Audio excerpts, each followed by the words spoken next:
आज 28 अगस्त बरोज़ बुध बिजली के बिलों में इजाफा, महंगाई और हुकूमत की तरफ से आयद करदा मुख्तलिफ ज़ालिमाना टैक्सों के खिलाफ एहतजाज किया गया। तफसीलात के मुताबिक ऑल पाकिस्तान अंजुमन ताजरान और जमात इस्लामी की कॉल पर सिलावाली में बिजली के बिलों में भारी इजाफा, महंगाई और आयद करदा मुख्तलिफ टैक्सों के खिलाफ सिलावाली के तमाम फार्मेसी और मेडिकल स्टोर वालों की इज्तिमाई हड़ताल की गई और एहतजाजी रैली निकाली गई। एहतजाजी शुरका ने हुकूमत की ज़ालिमाना पॉलिसियों के खिलाफ भरपूर एहतजाज किया।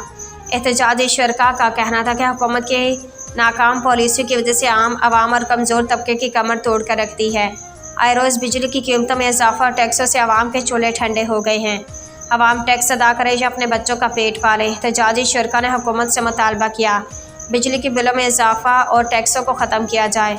महर शेर मोहम्मद लाली, चौधरी सलीम एजाज गुरु और ताहिर अजीज़ बाजवा ने खसूसी शिरकत की। एहतजाजी शुरका ने इजहार ख्याल करते हुए कहा, ख़त्म किया जाए।